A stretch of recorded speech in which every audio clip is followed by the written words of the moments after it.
I think that government is necessary, a necessary good, not a necessary evil. Hello there from the UK. How are you all? Welcome to the What Bitcoin Did podcast, which is brought to you by the Mighty Kraken, the best place to buy, sell, and trade Bitcoin. I'm your host, Peter McCormack, and today I've got an interview with Yaron Brook, where we discuss Objectivism, the philosophy of Ayn Rand. But before that, I do have a message from my amazing sponsors. So first up, we're going to talk about Casa, the best in Bitcoin security.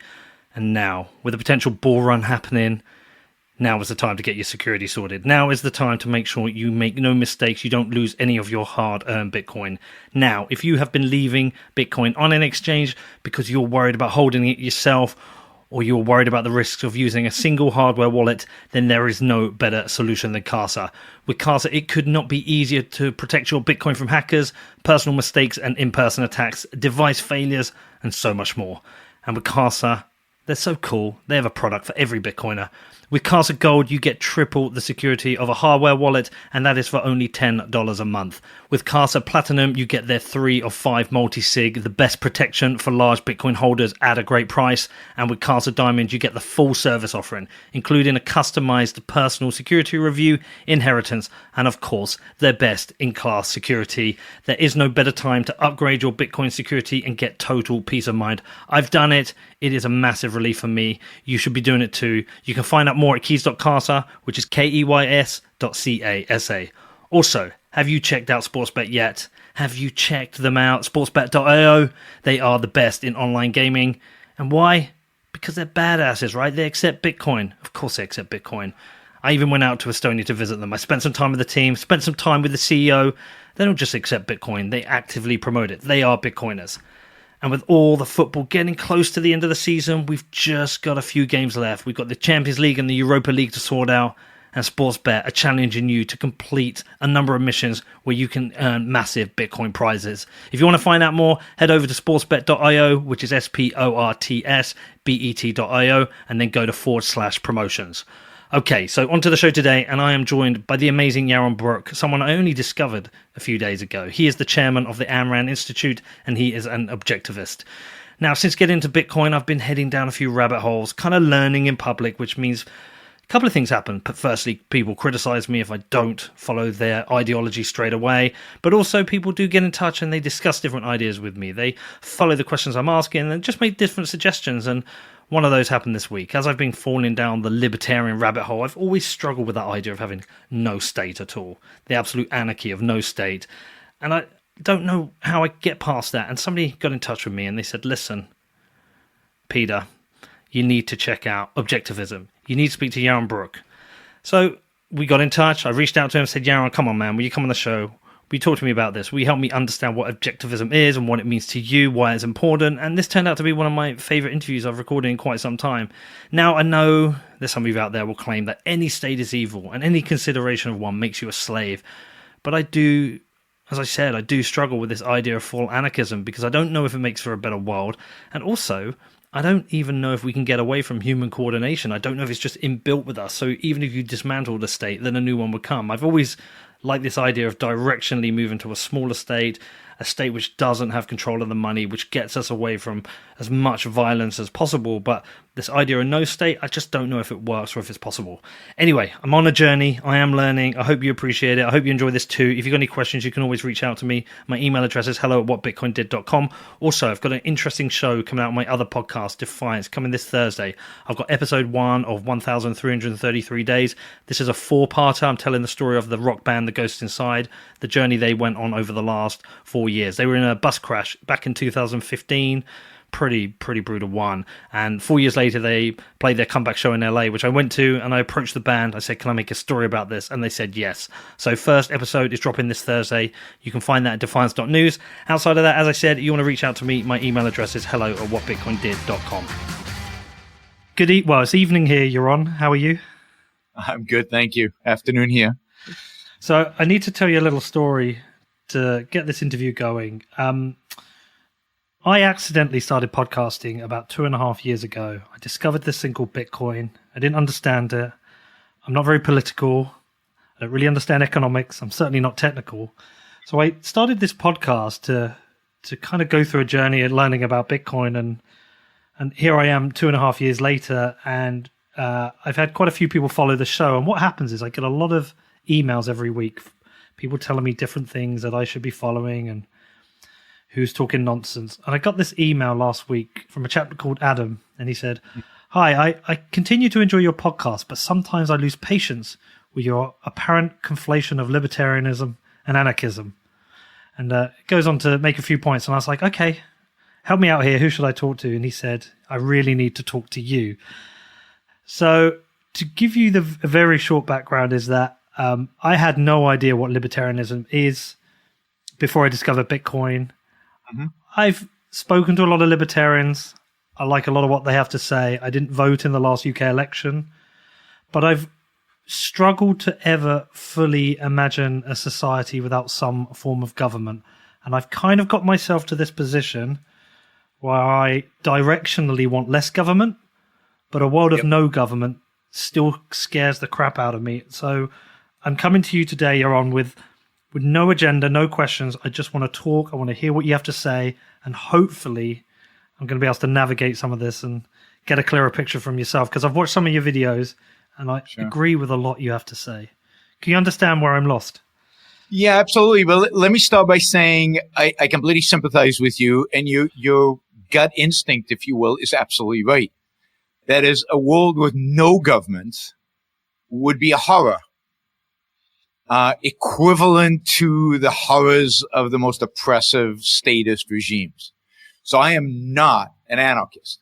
Mm-hmm. And many of your listeners, I think, are going to be upset by the fact that I'm not an anarchist, because so many Bitcoin, unfortunately, supporters or people interested in Bitcoin are anarchists. No, I mean, I think that government is necessary, and necessary good, not a necessary evil.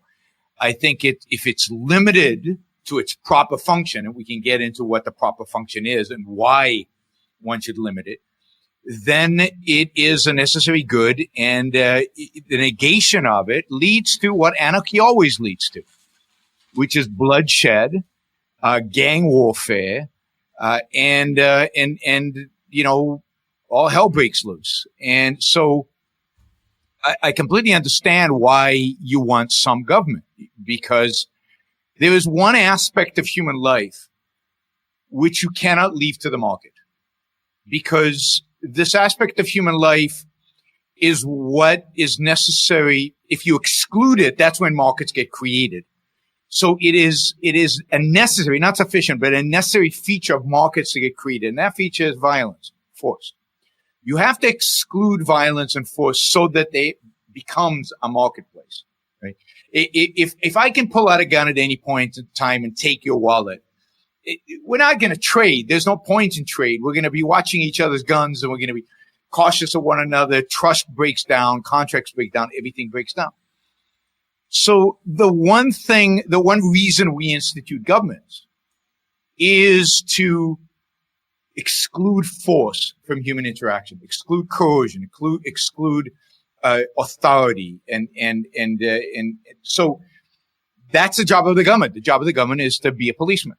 And a judiciary, so we can arbitrate disputes, because we don't want to go out and duel in the streets when we disagree. And, you know, provide a military to protect us from other people who would like, but that's pretty much it. But it has to do that. If it doesn't do that, everything breaks down. See, I agree with all of this.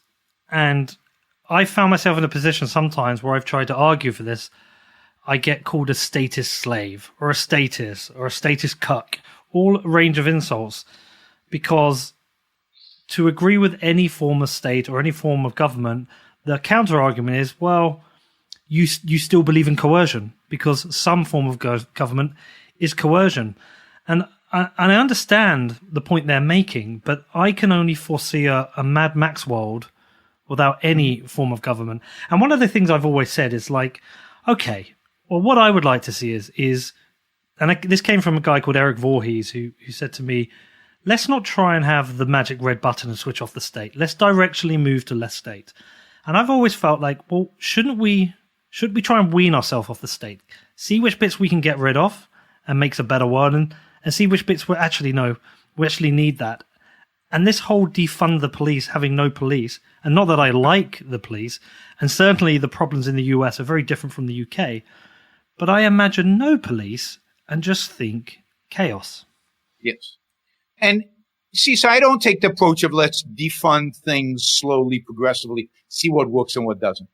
I look at this from a principled perspective. Okay. And part of the problem, I think, with libertarians, and I don't consider myself a libertarian, and maybe Adam should have been clearer on the differentiation between all these different ideas and all these different groups. There's too many now. I something called an objectivist, which is, an Ayn Rand. I believe Ayn Rand's philosophy is true, and part of the challenge with libertarians is they start with this idea coercion is bad. And you ask them, why is coercion bad? Most ethicists, most philosophers in human history do not think coercion is bad. Indeed, if you have to coerce somebody in order to achieve a good, then so be it.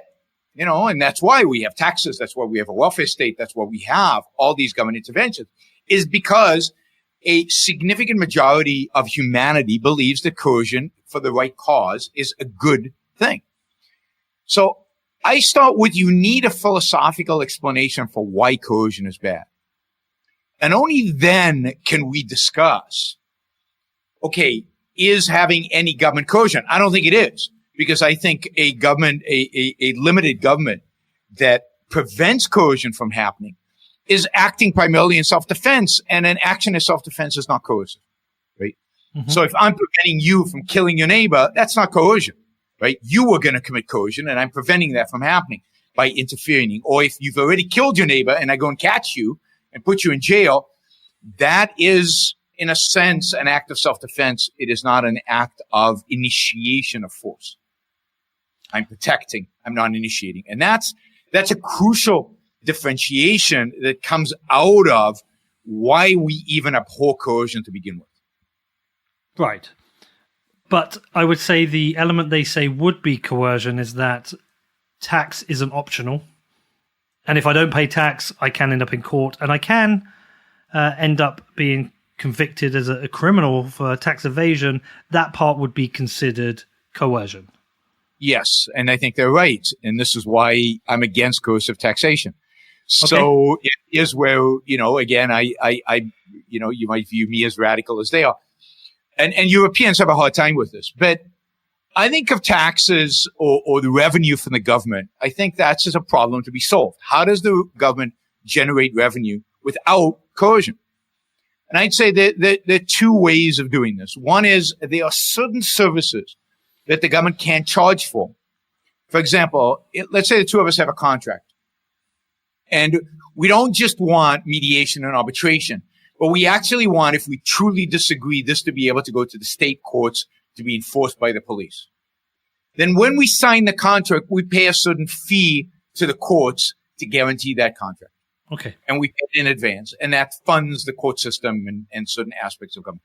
So you could think of certain government services that you could charge a fee from. Now, you can't charge for the police, because the police job is to protect us from violation of individual rights, and they can't go around charging money as that happens. But you can do it for a certain segment of what the government does. Patents, copyrights, the register, they would charge, and they could fund part of the government.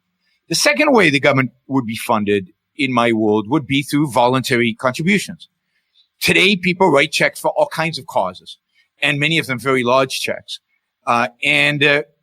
Imagine a world in which we have reached a point where people understand that we need to have a limited government, and that government is going to protect them, and that's all it's going to do. It's not going to interfere in their lives. It's not going to tell them who to sleep with. It's not going to tell them who to marry. It's not going to tell them who to do business with and how much to pay their employees. It's just going to protect them. I think people would be happy to write a check to the government indeed, my fear is the government would have too much money, not too little. And I would want some kind of provisioning of how that money gets returned back to the people who wrote the checks. But, so you make it voluntary. So, people would come and say, well, that you create free rider problems, right? people who don't pay in still benefit from the fact, sure, who cares, right? Free rider problems are everywhere. We have lots of free rider problems. I don't really care that we have free riders. As long as my rights are being protected, as long as I have a good police and a good military and a good judiciary, if a few people don't pay their taxes, so what? And, there are all kinds of other mechanisms we can take care of that. You can have social, pressure. The government could actually publicize who pay taxes. And that's probably a good idea because you don't want people buying influence. So why not have a list of everybody who's paid into the system, and we can all monitor that list and evaluate it. And if my neighbor hasn't paid, maybe I don't deal with that neighbor. Maybe I don't speak to him for a month or whatever, to kind of put social pressure on them. But yes, I agree with those libertarians who claim that coercion is evil. I agree, coercion is evil, and therefore the government needs to find ways to fund itself that are not coercive. Okay, so I understand these kind of principles, and there is some alignment here with the libertarians, certainly. So what areas would you say the government's responsible for in the judiciary? Contract law is obviously very important. Certain things, I'm assuming fraud, violent crimes, but I'm imagining very similar to libertarians. It's the list of possible crimes is a lot smaller. A lot smaller. So, all the financial crimes we have today have nothing to do with fraud. They could be left to voluntary associations. So, for example, insider trading, right? Why can't that be a contractual issue between insiders in the company and shareholders, or a contractual issue between the company and the exchanges in which they are listed and traded, right? So that's the kind of laws that just wouldn't exist. If shareholders didn't like companies that allowed insider trading, they wouldn't buy their shares. So a lot of the laws that protect consumers, not from fraud, but ex post, right? You would have a lot more reliance on civil law, on things like liability and things like that. So there'd be no preventive law, right? No law that says you're not allowed to use this because there's some possibility maybe. There'd be no regulatory agency that allowed certain drugs, certain vaccines, let's say, to be used or not to be used. That would be, I think what would happen is you'd have private entities that would screen medication, give recommendations to doctors. This gets a thumbs up. This gets a thumbs down. Use this, don't use that. And doctors and patients would have to decide what kind of drugs and how much risk are they willing to take. I mean, a good example right now is these COVID vaccines. Why can't I go and get a vaccine right now? I mean, they've gone through phase 1 and phase 2. In other words, they're fairly safe. And if I want to take the risk as an individual, why can't I go and get a vaccine? Why is the government dictating? And if there's a doctor who's willing to write me a prescription because he thinks they're pretty safe, and the drug company's willing to sell them, even though they might face liability, why is the government deciding 30,000 people is the right number for phase 3 trial, and I have to be excluded? All of those kind of decisions would be given back to individuals and back to markets and back to voluntary relationships that we have with one another. All right, I'm going to run through a few scenarios with you, and sadly, you're probably going to have covered this a few times with various people before, but I just think of specific scenarios. So, firstly, I'm guessing you just have no objections to the forming of monopolies. Well, how do you define monopoly, right? So, if you look at the word monopoly, it comes from a government grant. So I think the East Indies Company in Britain was the first monopoly. And the king basically gave them a grant to do all the trade between India and the UK, and they had a monopoly over it, protected by the government. In a free market, the government doesn't have the power to do that. So there are no monopolies almost by definition because the government even granted that. If you're asking, do I have a problem with a company having large market share?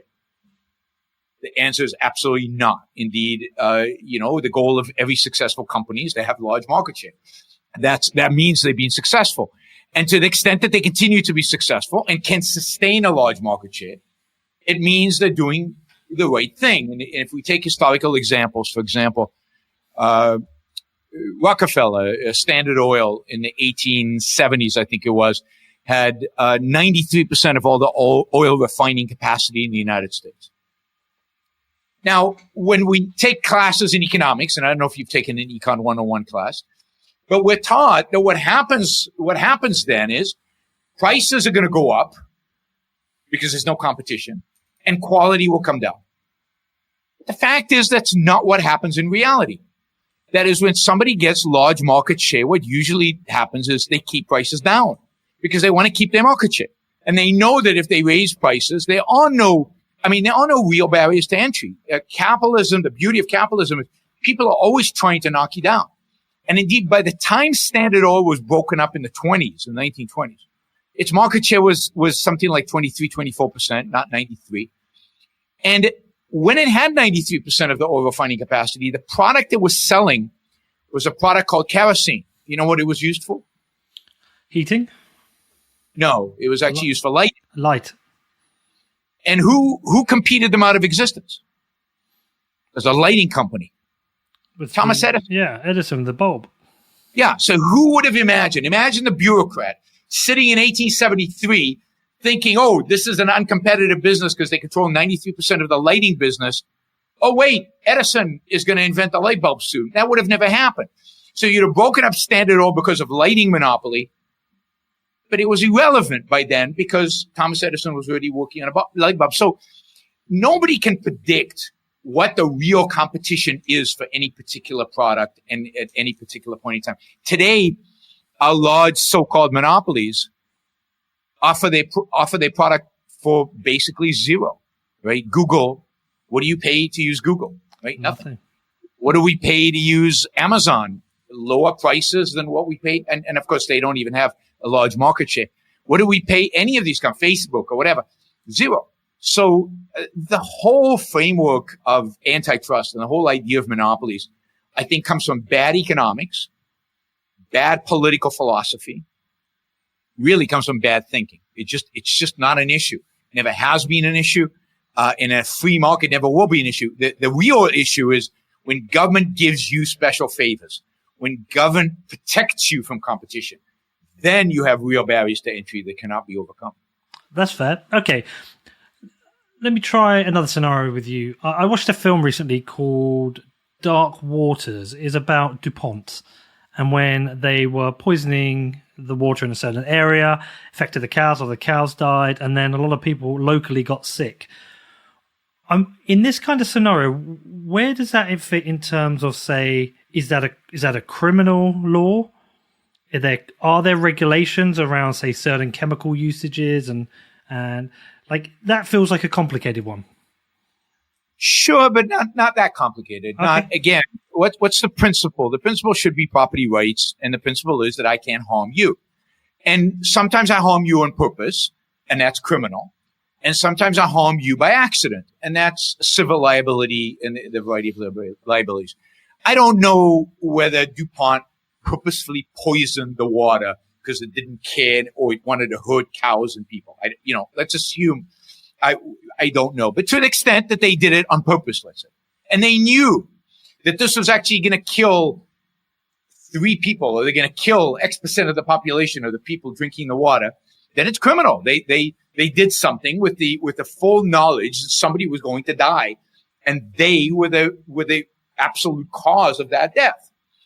If, on the other hand, which is more likely, they just spewed their stuff into the river because it was the easy thing to do, and they didn't really think about it, and they didn't have evidence that this was going to kill anybody. They thought it was harmless or whatever.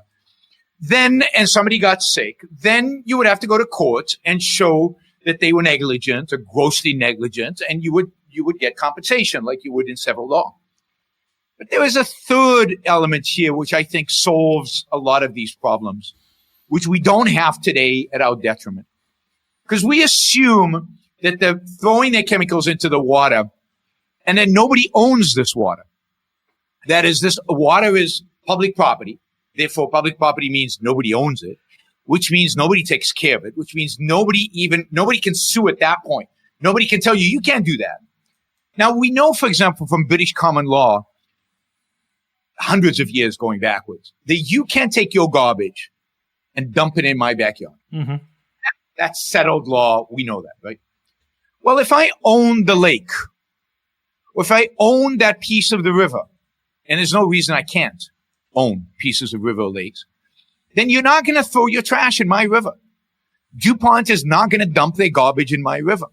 And if they dump the garbage upstream and I own the river downstream, again, there's well-settled law on how to deal with polluters up here when I bear the consequences down here. And there are all kinds of ways in which we can deal with that from a contractual relationship, and that the law steps in because you're damaging my property. So the solution to most pollution problems, I'm not going to argue all of them, but most pollution problems, is private property. If you make the rivers private, and I know that sounds bizarre, but why not? If you make the lakes private, if you even start thinking about how to make the oceans, or at least the asset within the ocean, for example, fish. In Iceland, they have come up with a whole structure, legal structure, where they have basically privatized the fishing stock. And because it's private, the fishermen don't have an interest in depleting it because they, in a sense, own it. And therefore they have an incentive to keep it thriving, to keep it going. The same, by the way, happened in Africa.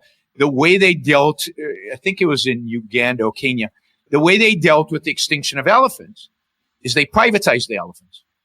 Now, if you privatize the elephant and you sell hunting licenses, then you have got an ongoing incentive to keep the elephant stock robust so that you can make money on the hunting rifle licenses. And what happened is the population of elephants has gone up dramatically since they were privatized.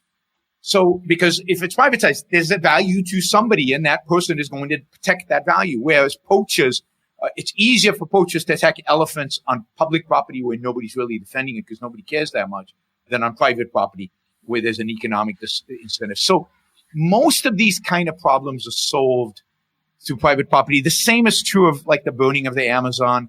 And the problem is nobody owns the Amazon. Somebody should own it. If I owned Amazon, you couldn't burn my forest. It would be my forest. I think there's a slightly more complicated point with the DuPont example, and it is one that I wrestle over because there are certain regulations with the certain concentration of things they can release, and without that existing, there's no benchmark to work from. And we know self-regulation with greedy corporates isn't always a good thing, at least with some kind of centralized regulation that came from a state. At least it's independent of the potential polluter. Do you see what I'm wrestling with there? Sure. So I think what you need to do in circumstances like that is before you have such a law that restricts people's actions, you need a significant burden of proof that somebody's rights are being violated. So let's take something that is not easy to privatize, the air, right? Yeah. Let's say you have a factory and you're spewing out, cyanide into the air. And nobody knows that cyanide is bad, right? Some people get sick. They investigate. Turns out it's cyanide. And they now sue the industry that's polluting with the cyanide. At some point, when these cases become evident, and a few of them, let's say, pass the legislature as they do with common law, I think at that point it makes sense for the government to say, okay, we've got now significant evidence that X concentration of cyanide in people's lungs causes real harm. This has gone through the process, right? And now we're going to ban cyanide above this concentration from being in the air.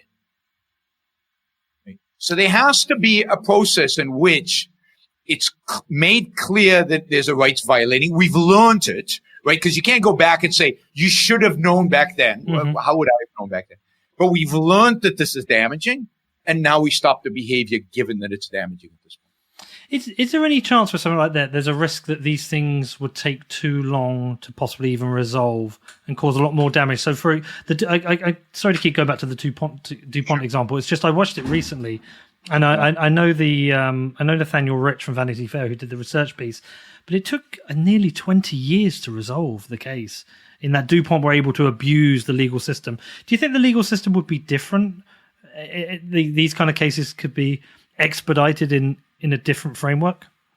Well, first I'd say that the DuPont case never would have happened if you truly had property rights. Okay. Right? The DuPont only happened because they assumed that the water they were spewing, their stuff into was not owned by anybody, and they wouldn't get caught, and nobody cared, right? That's point number one. So I think a lot of this just wouldn't happen in a proper system. I also think things would be a lot more expedited because the legal system would be a lot less burdened, because there'd be a lot less regulations and a lot less controls. But also, look, stuff takes time. I mean, we like to have a Garden of Eden ideal where life is just perfect and but that's not life. Life is messy. Yeah. Sometimes take time.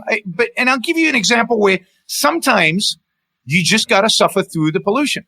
The best example of that I can think of is London in the middle of the 19th century.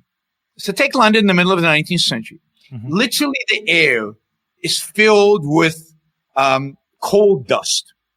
I mean, this is really harmful, objectively harmful to human life. This is not good. It's polluting. It's damaging. And yet, if at that point, let's just randomly pick 1850 or 1860, you choose to stop producing energy using coal because people are getting sick, that's the end of civilization. I mean, literally, right? The end of progress, the end of innovation, the end of technology, the end of wealth, the end of all that.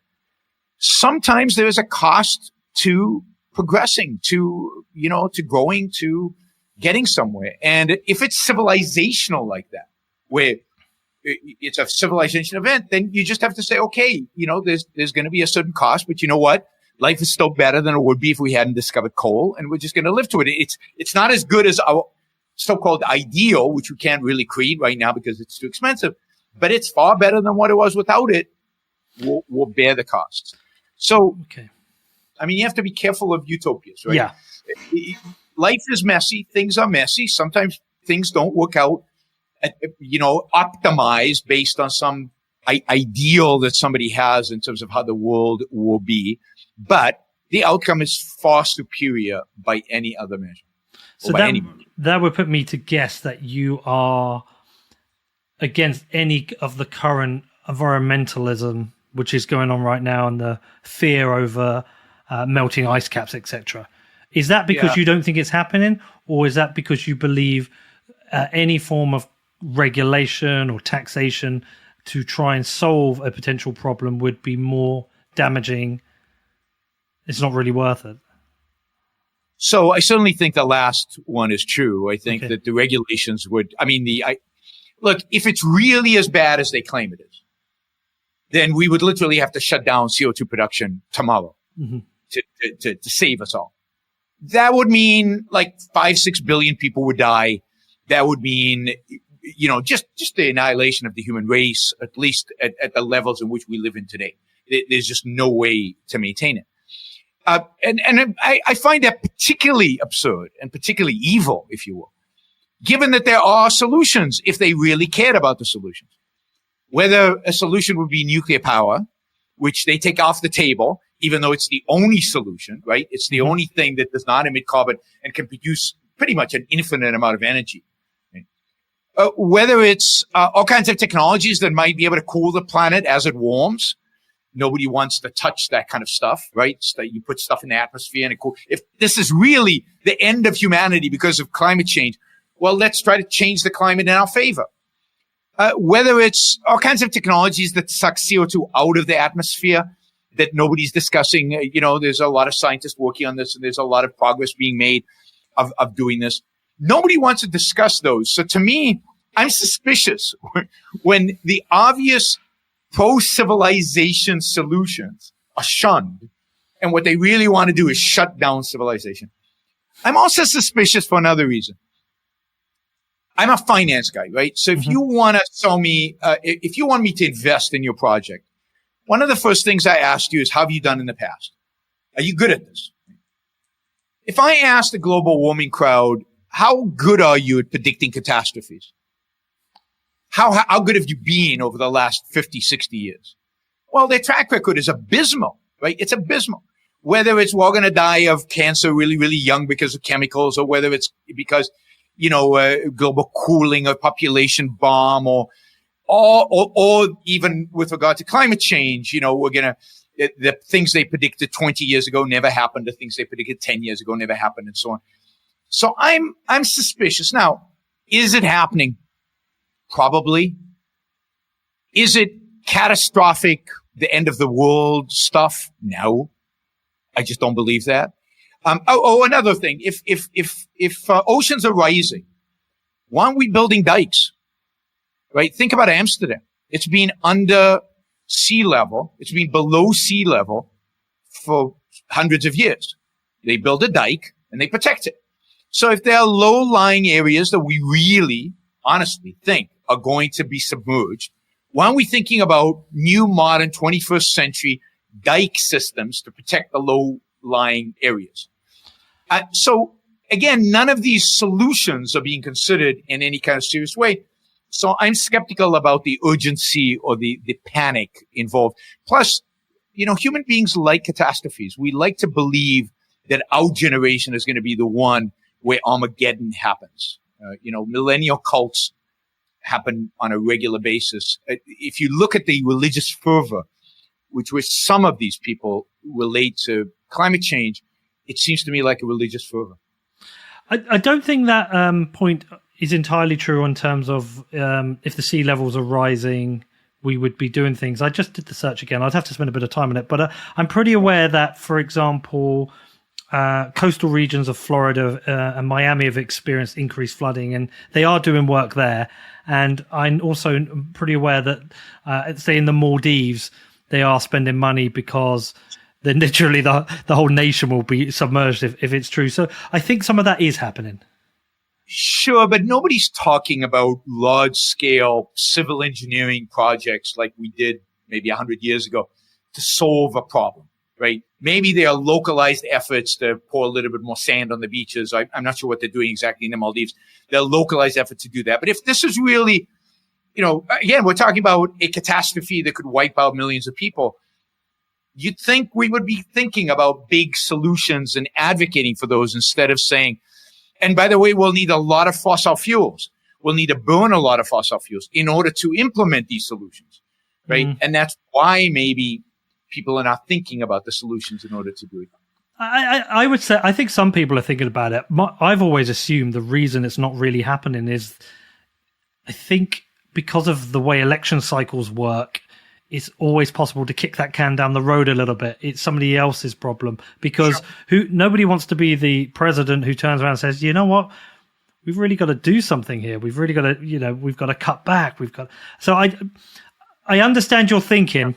The question is, are the activists advocating for this? And I don't see that. I see the activists almost exclusively focused on reducing CO2 emissions, which is the wrong goal, the wrong approach. CO2 is a lifesaver. Oil companies are the greatest beneficiaries mankind has ever had. We would still be dirt poor without oil companies and CO2 emissions. Energy is what we live on. And the cheapness of energy today is unbelievable and has raised our standard of living. So if we're going to find solutions, they can't be solutions that reduce the amount of energy we produce. And indeed, if you look at this stat, this is a really fascinating stat, and that is how many people die from weather events today versus 20 years ago, 50 years ago, 100 years ago, like tornadoes and hurricanes and flooding and all these bad things.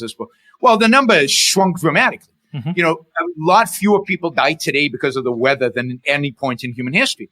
Well, isn't that the measure? And if that's the measure, shouldn't be focused on protecting human life from whatever the weather. One of the things that really scares me is the next ice age, because there's going to be a next ice age. We know that, the cycles. Are we ready for an ice age? Where there's a glacier in New York City. It strikes me as there's no relationship between the scaremongering and the kind of solutions that they're proposing. And that leads me to suspicion about motivation. No, and I can agree with that. The suspicion about the motivation is certainly an issue.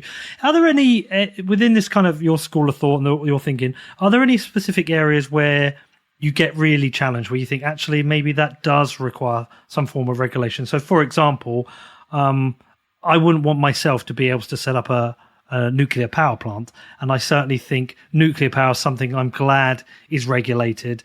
And having watched Chernobyl, which was fantastic, I certainly think there are certain standards that it is useful that we have globally. You know, we had Fukushima as well, which is obviously very scary. And I don't think perhaps we should be building nuclear power plants where there can be tidal waves. That one I would find hard to argue against. But again, I'd put it to you, are there any areas that or other areas where your thinking is challenged? You think perhaps we do need regulation? So let me take the nuclear one first. I view it the exact other way around, right? When I watched Chernobyl, I said to myself, oh my God, you know, the last people in the world who should be running a nuclear power plant, designing one, building one, and then responsible for its safety are government officials, government bureaucrats. Those are the last people. And I think Chernobyl illustrates why we don't want to take responsibility. It's political. It's not economics that drive it. Economics, I understand. Motivations, they are understandable, and you can easily structure incentives in a way that increase safety. And even Fukushima, one of the problems with that old power plant was that because of the regulations, because of the panic of the last few decades, we haven't built modern nuclear power plants, which are far safer than those old ones. And as a consequence, we rely on old nuclear power plants that are susceptible to things like earthquakes and tidal waves. So my view is if we had allowed nuclear power to continue to evolve, I'm not, and we'll get to how much regulation, but let's say free of regulation, I think we would have today small, efficient, unbelievably safe, with zero waste, because completely recyclable nuclear power plants, and they would be plentiful, and they would be everywhere, and they would be, and there wouldn't be any of this risk. We'd have shut down all the old power plants, and we would have less concern about CO2 because so much of our energy would be produced by nuclear. Now, look, if somebody's building a nuclear plant in my neighborhood, and so I can imagine that when you're building something where, and again, this is why I like small rather than big nuclear power plants. Well, let's say they were building a big nuclear power plant, and there was the potential of a problem that could wipe out tens of thousands of people or more. Then yes, I think that at the margin you could have specific, very, very limited regulations that gave the government very, very narrow powers to go in and just make sure that nothing crazy was going on. But I also know that, I give you some examples, you know, you can't build a power plant. You can't raise enough money to build a power plant without issuing bonds, without taking on debt. Bondholders would want the insurance plant to be insured, to want their nuclear plant to be insured. The insurance company now has an incredible incentive to make sure the nuclear power plant is safe. Again, I trust the insurance company more than I trust the government bureaucrat any day to make sure. Why? Because the government bureaucrat, nothing's going to happen to him. Like in Chernobyl, nothing's going to happen to him if he turns out to be wrong. I mean, maybe he gets fired. Maybe in the worst case scenario, he gets sent to the gulag. But nothing in a free country is going to happen to this bureaucrat. He's got a lifetime job. An insurance company will lose and go bankrupt. So they better get it right, and that employee will be fired if they get it wrong. I far prefer that incentive than the government bureaucrat's incentive. So you can easily see how in a free market, the incentives for self-regulation, this would be true of building codes and true of all of these things. The government should only interfere if there is what I'll call probable cause. If somebody has noticed something suspicious, something weird, like the crane on this building is really tilting, right? Or I watched them pour the concrete and it just looked bad, then there should be a number I can call. And yes, maybe then a government inspector comes and said, people in the neighborhood are afraid of what's going on here. We've come to inspect. Other than that, I think markets are a million times better at self-regulating. And self-regulating here, I don't mean the company regulating itself. I mean other companies like insurance companies, bondholders, and other elements within the marketplace regulating the company. I think that I trust that much, much more than I trust any government bureaucrat. It's funny. I've listened to a number of these shows where they interview farmers in the United States about food safety, the whole issue of food safety. And the farmers always describe how the FDA comes and inspects. But when they really get serious, when they really get intense, is when they describe the private companies that are sent to inspect the food. On top of the FDA, they're sent by supermarkets, grocery stores. Because, look, the grocery store doesn't trust the government. The government can say the food is fine. The grocery store wants to test it again. Why? Because the grocery store is going to be liable if something bad happens. McDonald's is going to be liable if you eat a hamburger and get sick from it. FDA, the food inspector, regulator, they don't care. I mean, they're easily bribed and they're easily, just lazy and have no reason to do it. Not because they're bad people, but because the incentives are all messed up. The incentives just don't. So private sector just does a better job. And that's because self-interest is the right motivation for proper rational decision making. Next up, I talked to Yaron more about objectivism, but before that, I got a message from my amazing show sponsors. So first up, we're going to talk about Kraken, which is the best place to buy, sell, and trade Bitcoin. And I've been telling you that for a long time. So why? Why are they the best? Well, firstly, they have world-class security that makes them the most trusted cryptocurrency exchange on the market. And with their 24/7, 365 customer support, they're going to help you with any issue you have, whoever you are and wherever you are. They also have the most comprehensive suite of tools for trading Bitcoin. So at Kraken.com, it could not be easier to just sign up and start making your first Bitcoin purchases. They also have got this beautiful mobile-first app where you can buy Bitcoin on the go. With their margin trading futures and OTC desk, Kraken has every single option covered for you. There is no better place to trade Bitcoin. You can find out more at Kraken.com or download the app, which is available for the iPhone and Android. Just search for Kraken Pro, which is KrakenPro. Also, we can't leave today without talking about BlockFi, who are the future of Bitcoin and financial services. So with BlockFi, you can open up an interest account and start earning money, start earning interest on your Bitcoin. I've been a customer now for most of the year, and I'm approaching making a Bitcoin in interest, which is pretty cool. And I know some people have an issue with BlockFi. They worry about custody solutions, but I did my research. I'm happy to be a customer, and I'm happy with the interest I'm making. I don't put all my Bitcoin in there, but I put a bit in, and I'm happy with the interest I am making. Also, using your Bitcoin as collateral, you can take out a USD loan and you can fund your BlockFi account directly from your Bitcoin wallet. And with the BlockFi mobile app, you can now manage your account on the go, accessing all their services. They're going to have another massive year. It's very exciting to work with them. If you want to find out more, head over to BlockFi.com or download the app, which is available for the iPhone and Android. BlockFi.com is BLOCKFI.com. Another area I wanted to ask you about, and I'm pretty sure I know where you'll stand on this, is the social safety net. Now, I'm going to assume you're not particularly keen on redistribution of income, because I certainly not myself in terms of how the government does it certainly right now. And I've got a specific question related to the pandemic, but I'm going to come back to that. But I watched a film recently on Netflix called Crip Camp, I think it was called, and it was about disabled people. I don't know if you've seen it. It's fantastic. Yeah. And then the campaigns that the people who attended the camp ran for years to try and get equal access to buildings and certain things like that.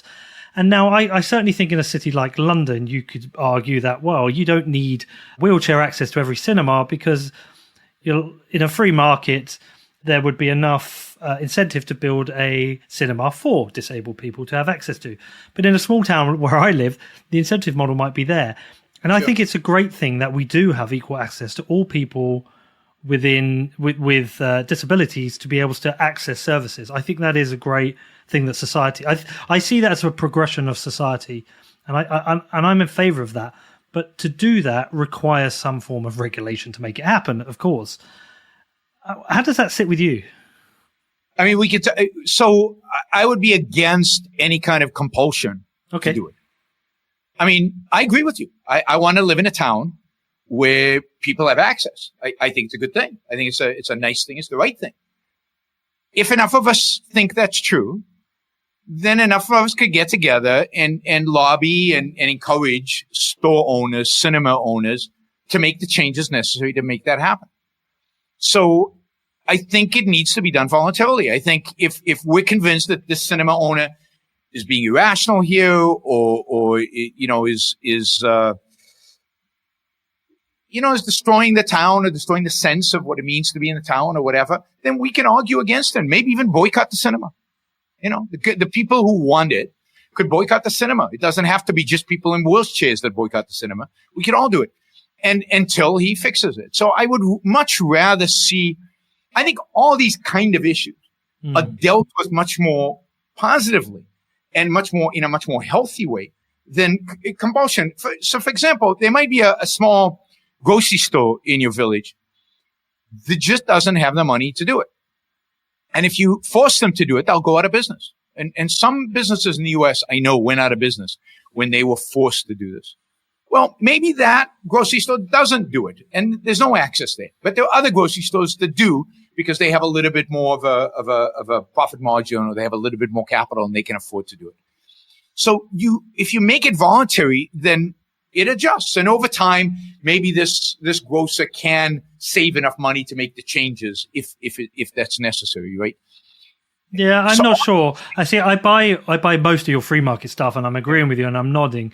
But this one, I think this one feels a little bit more utopian than we hope we would. But I don't imagine we will, especially having watched the film and watching how these people had campaigned for years and fight for their rights to have equal access. I think they had to do it because people didn't care. And whilst in your world, as you said, well, we might. I don't think that we would. I mean, if we wouldn't, then we wouldn't. Yeah. Then we don't deserve it. Then we just don't deserve it, right? Yeah. I mean, you get what you're willing to do, and if you're not willing to, if you don't care enough, right? You said you cared. You watched the video, fine. But if you don't care enough to actually do something, not do something by voting to take somebody else's money and to force somebody else to do it. Yeah. But if you're not willing to put up your own money to actually go and do and make the changes, then you don't care that much. And if we don't care that much, then it shouldn't happen. That's the beauty of a market. The market values our caring, and our caring is measured by how much, whether we're willing to boycott a cinema, whether we're willing to put our own cash at play. And the same thing with a social safety net. I don't have a problem with the safety net as long as it's voluntary. Mm-hmm. And if you say people wouldn't give enough money to help the poor, then the poor won't get helped. But that means we don't care enough about the poor to help them. And that means, why is it okay for us to vote to take somebody else's money when we don't care enough to put our own money into it? See, I think we do, because the funny thing is, like, times are really tough right now, especially in the UK. We went through a period of austerity, and we saw a massive growth in the food banks, and the food banks often rely on donations, and people do volunteer. And if I had the other 40% of my income back that the government takes from me, I'm already quite generous with it. I'm pretty sure I would be generous, and I trust myself to distribute it better than the government. So I'm with you on that side of things.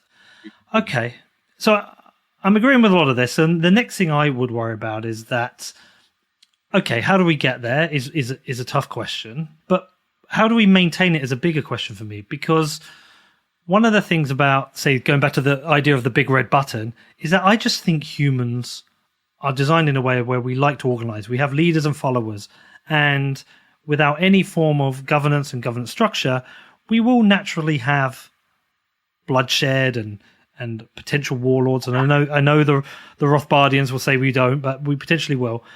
But it feels like it requires some form of very strong constitution to avoid the slow creep of the state to say, oh, we need to do a little bit.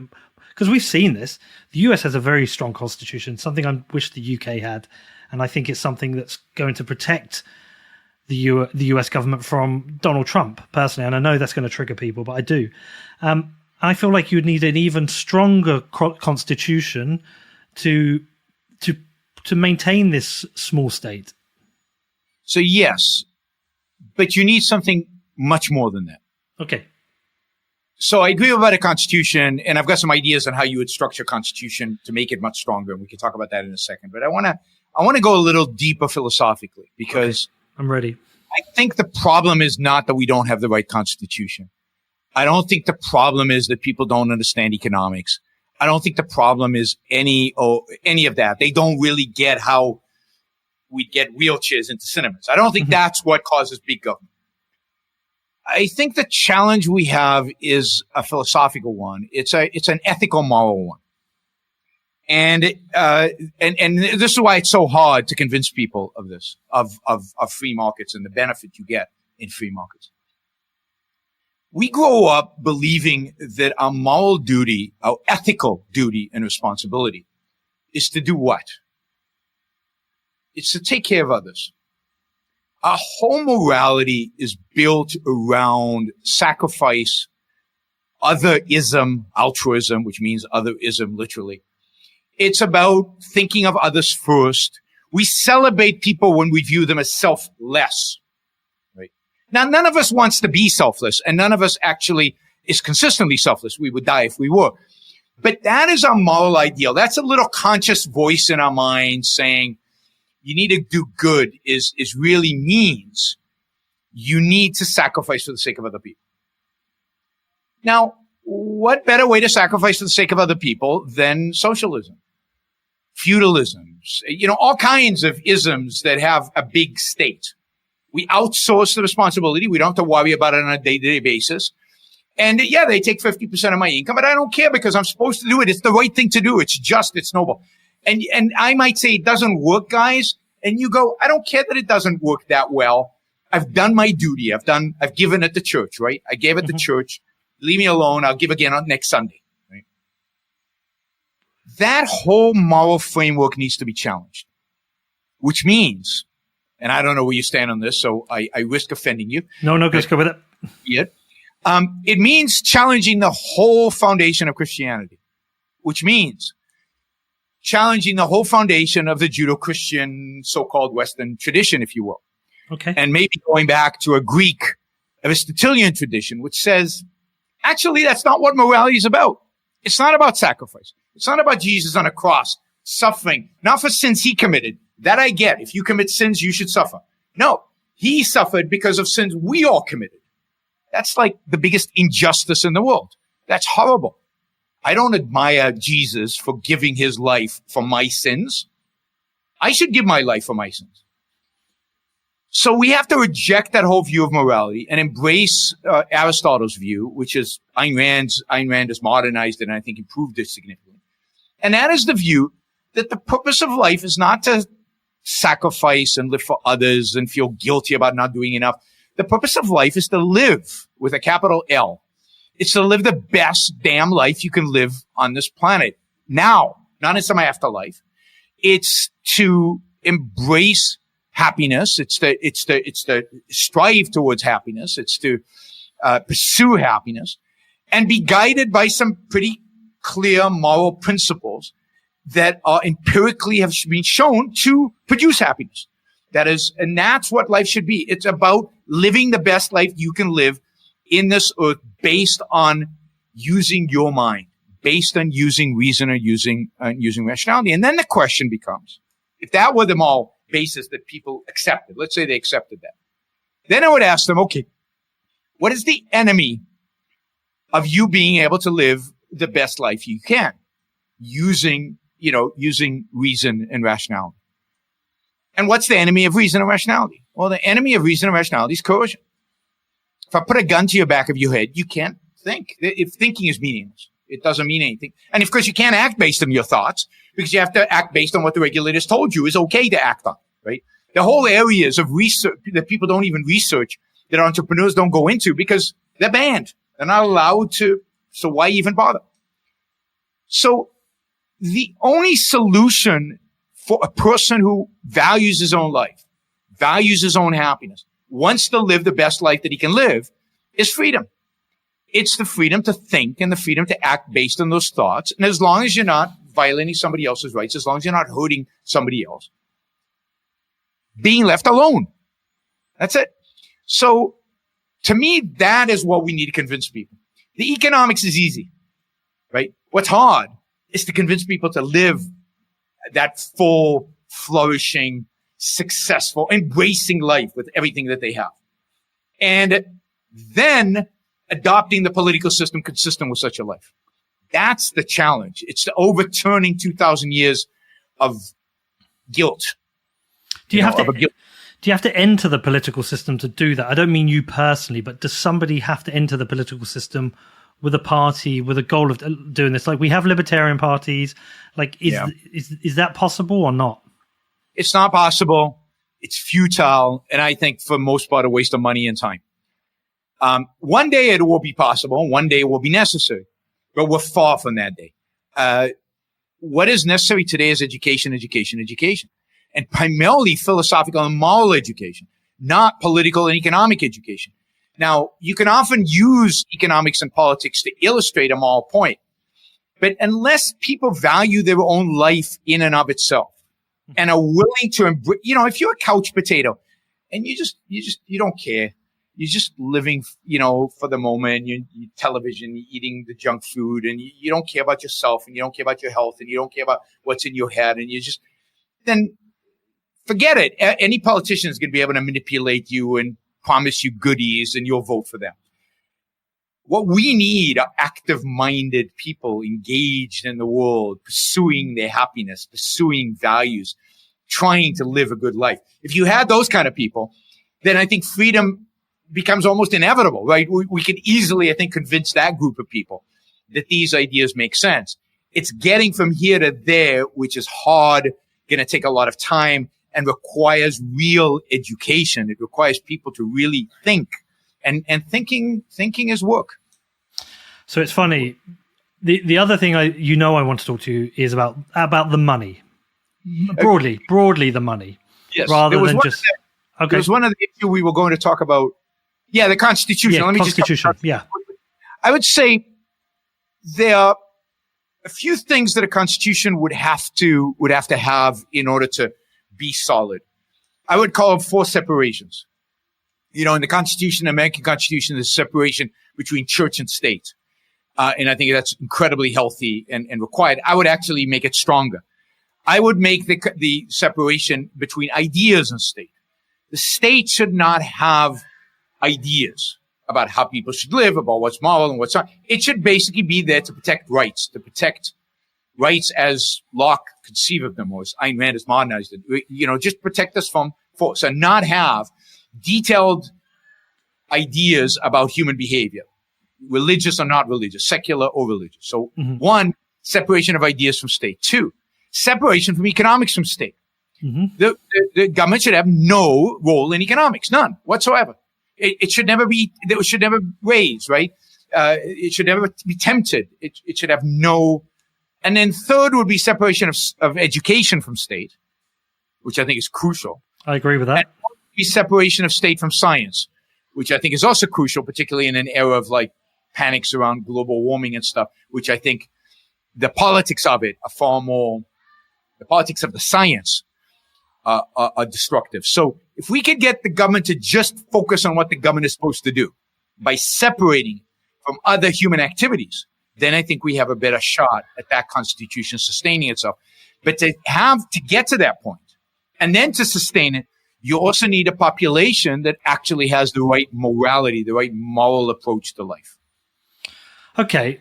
Well, they're good points. And that takes me back onto the money point, because you said the separation of economics and state, so which again, I absolutely fundamentally agree with. But how do you do that when the state controls the money? How do you have money that isn't controlled by the state?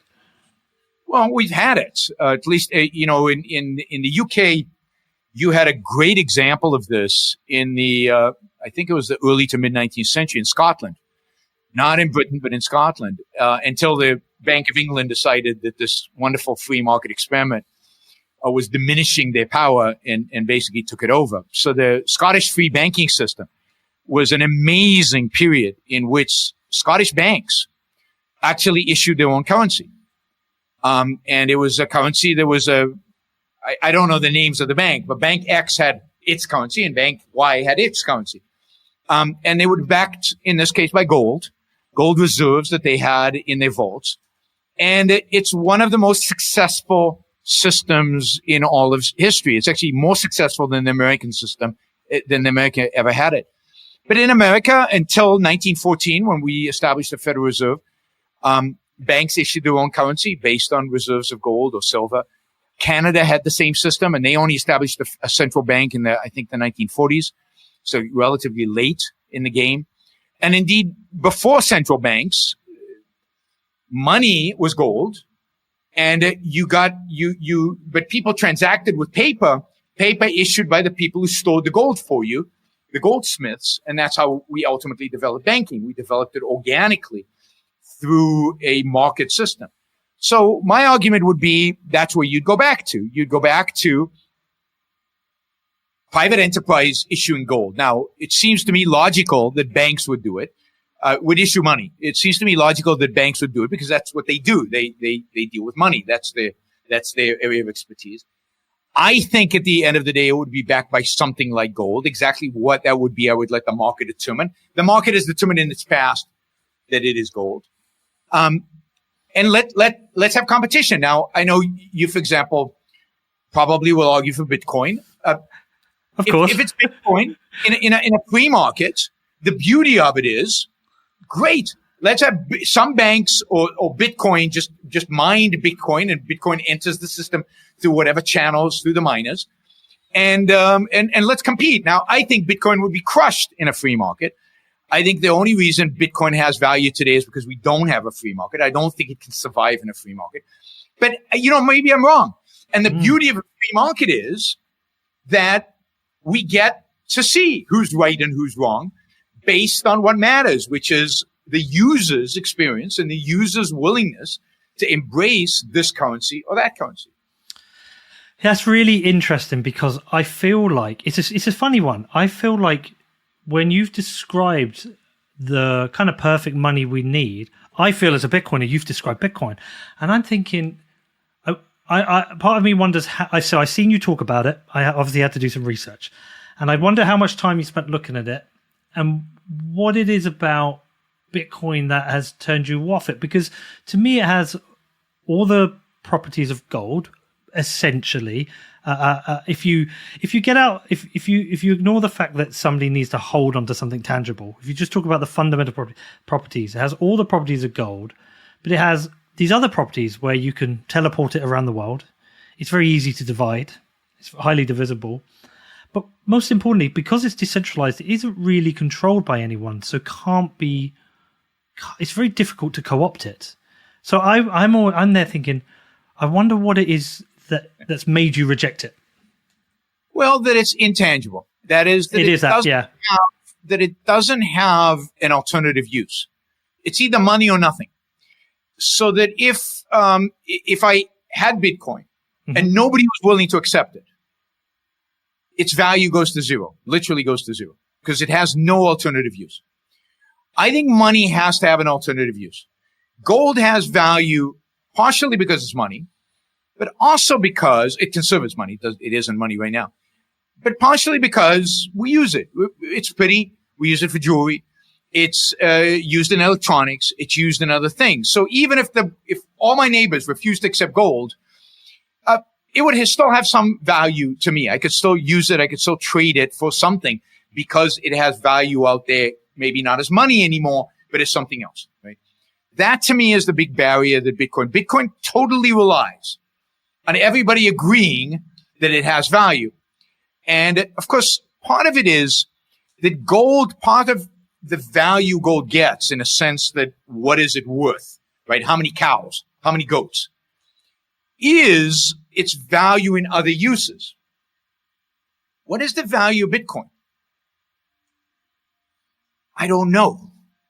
It's right. It's whatever people want to give it a value of. And this is why I think the biggest problem in Bitcoin today is it's the volatility, right? The volatility price. So if I own Bitcoin, yesterday I could buy 2 cows with it. Today I can buy 73 cows with it. Tomorrow I might only be able to buy half a cow with it. That's not money. That's speculation, right? So money has to be stable. It has to have a stable value in terms of what it can buy. And my sense is that there's no anchor to allow Bitcoin to ever have that stable value. Now, I have a theory about what gives it a value, right? Which I think you've heard, but I'm happy to articulate it. But that is something I don't know how to monetize. I don't know how to figure out what that value really is. And therefore, I wouldn't own Bitcoin. I'd use it in terms, and by the way, I'm a huge fan of blockchain. I'm a huge fan of cryptocurrency in the sense that as you said, easy to move around, privacy, divisible, all of that. But what I would like to see, and what I think will ultimately be the winner in the crypto game, but not today, in my ideal world, right? When we have achieved the point where we have freedom, is a cryptocurrency backed by gold or backed by something solid. Yeah. So that my bar in gold might sit in a vault in London, but it now is divisible into 75 bits, and I can trade those 75 bits, and whoever has one of those bits has a claim against my gold bar, and the bank would actually give it to them if they put in the claim to get it. They could actually get that physical gold. That to me combines the two systems in a healthy way, right? But there's a few points there, and I'm going to counter some of them. So that no use of Bitcoin outside of money, I think is a fair point, and I do think some Bitcoiners do ignore it. But at the same time, there are some uses for Bitcoin outside of money. So at the moment, Microsoft have developed something called decentralized IDs, where you can create a decentralized ID to use on the internet, which is anchored to the Bitcoin blockchain, which allows you to have an identity to use across the net, which is anonymous, if so required, but allows you to build trust around that ID. So that is a use outside of money. There are others. There are timestamps for timestamping information. A guy called Peter Todd has created something called open timestamps. Because it's such a secure network, it is a way of securing information. So I do think there are some uses outside of it. Are they as compelling as industrial use? I don't think so yet. But as we move to become a more and more digitized economy and digitized worlds and digitized life, I think is a growing importance. But let me ask this before we get to the next point. Can I replicate? Is there any limit to how much I can replicate Bitcoin? Not with the name Bitcoin, but how many different cryptocurrencies I can create with the characteristics of Bitcoin or similar characteristics that can supply the same benefit in terms of alternative use as Bitcoin does. So can Microsoft use Ethereum or 200 other types of cryptocurrencies to achieve the same kind of secure network as they can with Bitcoin? And if so, how do you argue against inflation? No, not really. No, they can't. I mean, temporarily they can use Ethereum because of Ethereum is a decent sized network, but Ethereum and Bitcoin are very different things. And I've a lot of people make this point about you can copy these cryptocurrencies, and it is a point that should be discussed, because I think a good analogy is that Bitcoin isn't the best blockchain, isn't the most efficient on a number of metrics, but it's the most trusted. It holds the most value. And you could go out and create a faster, more efficient network, but people wouldn't trust it as much. And I think a good comparison would be religion. I can design a far better religion than Christianity with better morals, but people aren't going to trust it as much, because one of the great things about the religion is the mystery of where it comes from. And that's one of the great strengths of Bitcoin. So the reason that makes me suspicious, right? What I'm saying is that because nobody owns it, nobody knows where it came from, who did it, and it has the network effect. Because network effects are important. Religions have network effects. Sure. Scientology is, for a lot of people, is absolute nonsense, because we know who invented it and we know why they invented it. Whereas we can't really tell where most of these religions come from if you sit objectively outside of religion. But Microsoft have chosen Bitcoin primarily because it is the most secure network. The cost to hack the Bitcoin network is tens of billions. I mean, that's better security than anything else in the world. And like I say, as we move to more virtual worlds, more digitized economies, it is useful. And I'm with you on gold. There's a lot of things I prefer about gold, but it's very difficult for me to teleport gold to you in America from here. But I can send you Bitcoin instantly. I'm not either or, by the way, at the moment. I'm both. I think they're both important. I just think over a long enough time frame, there is a number of reasons Bitcoin can win. Not that it necessarily will, but it can win. And I can't remember the other. The volatility. The only thing I'd say on volatility is, it's totally, the volatility's there. But in 10 years, we've gone from an asset worth 0 to $200 billion network that may, if it reaches gold within the next decade, would be 10 trillion. I think it's impossible to get from 0 to 10 trillion without volatility. You can't go up in a straight line, and that requires a lot of speculation. But if you track the volatility, the Bitcoin's volatility is decreasing. But I understand, right? And right now, the volatility scares some people, but other people are willing to take that risk because they believe so much. And later on, other people might come in when it's less risky. Sure. So I think Bitcoin's an asset. Yeah. I just don't think it's money. That's the difference, right? So yeah, I would be willing to hold Bitcoin as an asset and bear the volatility. And where it lands up, as more companies like Microsoft use it, its value will go up and stabilize over time. I'm just not convinced of its monetary, the fact that it is money. I think there's a whole asset class, which is crypto.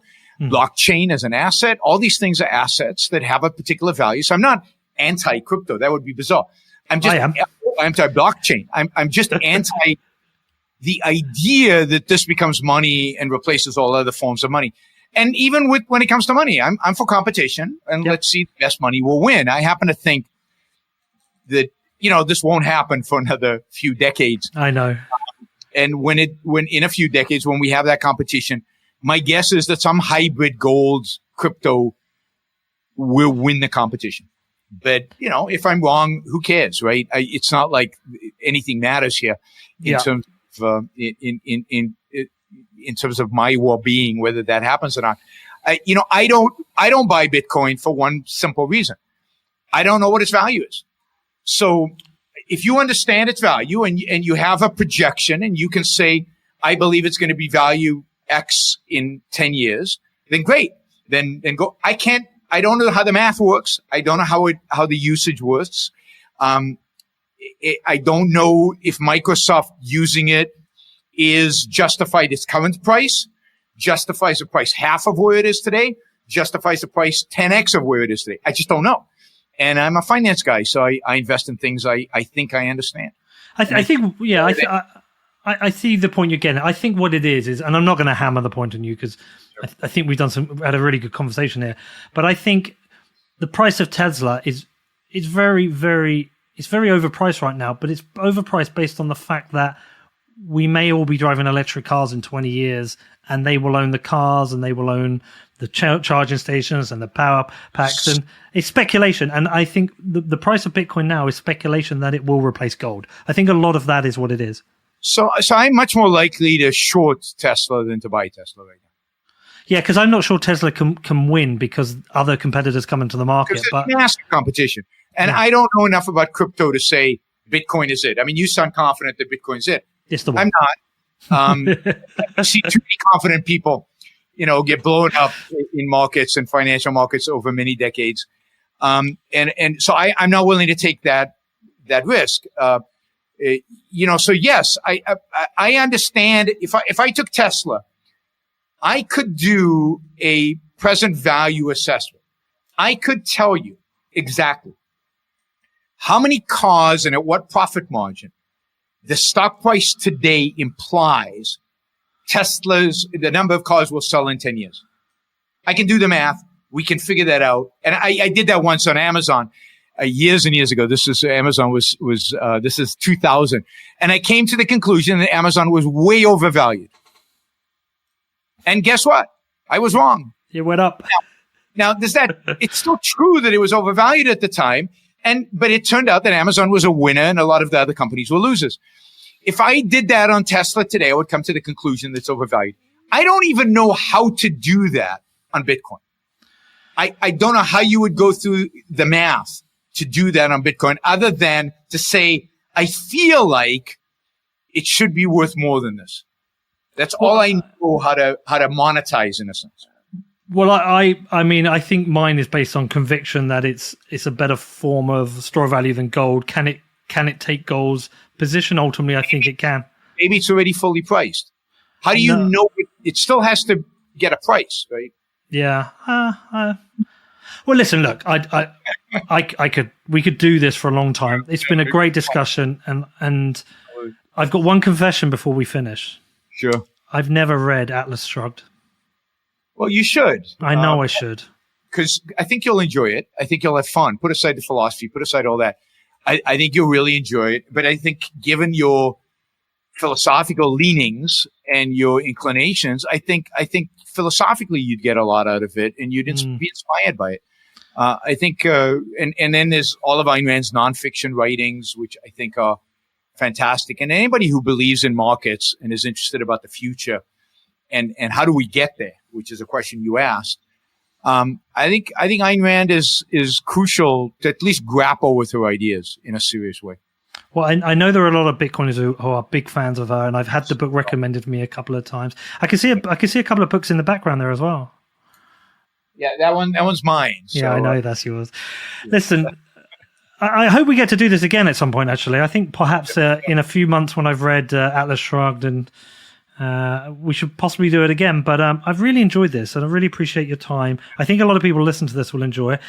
If they don't know you, and I'm sure a bunch of people do, but if they don't, do you want to tell people how to find you, how to follow your work? Sure. Well, first let me say I'm looking forward to doing this one day, maybe in London in person. Yes. Or in the UK in person. I would love that.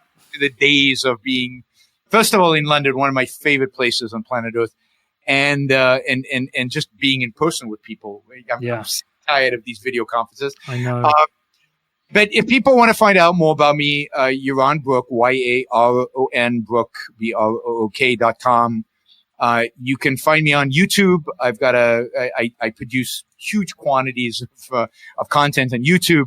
I'm on Twitter. I'm on Facebook. And of course, if you want to find out more about Ayn Rand, which I encourage everybody to do, pick up one of her books or go to Ayn Rand, AYNRAND.org, which is the website of the Ayn Rand Institute. And you can find a ton of material there. So you just Google Yaron Brook or Ayn Rand and all of this comes out. It's one of the wonders of living in the 21st century. Yes, I would definitely put it in the show notes. And yes, in person would be great. Look, prior to this, I used to do 90% of my interviews in person. I used to fly to the States for 3 weeks, do 20, 30 interviews, and then come home for a month, and I would do the same again. And there is just something that isn't the same. You got to be much more respectful of someone speaking over Zoom, whereas in person you can interrupt easier. I think that's right. And of course you're welcome to visit Puerto Rico if I'd love to. Are you allowing people in? Is Puerto Rico open at the moment? It's not. You need to bring a test result within 72 hours and stuff like that. It's not easy, but hopefully I don't know when it'll end, but hopefully it'll end sometime soon. Well, yeah, one time soon. All right. Well, listen, Yaron, this was great. I really enjoyed this. And like I say, I wish you the best. And yeah, I hope we can do this again sometime. Absolutely. Would love to. All right, then. So what did you think of that? Do you enjoy that show with Yaron? I really enjoyed that, actually. I think he did a really great job of answering some of my questions about how I think about a society with less regulation, but yet still potentially having government oversight. And he definitely cleared a few things up for me. I'm still not 100% sure where I am or where I fall in terms of aligning with libertarianism or objectivism. But the thing I think I agree on, well, I certainly agree on, is directionally, I'd love to move away from the amount of government we have. I certainly think it would be a better place if the government wasn't involved in economics and money. But this idea of complete anarchism, I just don't think it can happen. And I don't think we achieve much. It feels kind of like utopian, which I know pisses some people off. But like, I'm just trying to live in reality of where we are now and how we move to a better society. Anyway, thanks to Yaron for coming on. I'm going to make the effort to read Atlas Shrugged, and hopefully I can get him back on afterwards to dig into that a little bit further. If you want to follow Yaron, there's links to him in the show notes. He has a podcast himself, super interesting guy. And yeah, thanks for coming on. I hope you enjoyed that. Outside of that, as I mentioned in my intro, I've got this new show coming out on Defiance on Thursday. It's about this rock band, The Ghost Inside. It's an incredible story. Part 1 is dropping on Thursday on defiance.news. Outside of that, if you've got any questions, you want to reach out to me, my email address is hello@whatbitcoindid.com. And have a great week, and I will see you soon.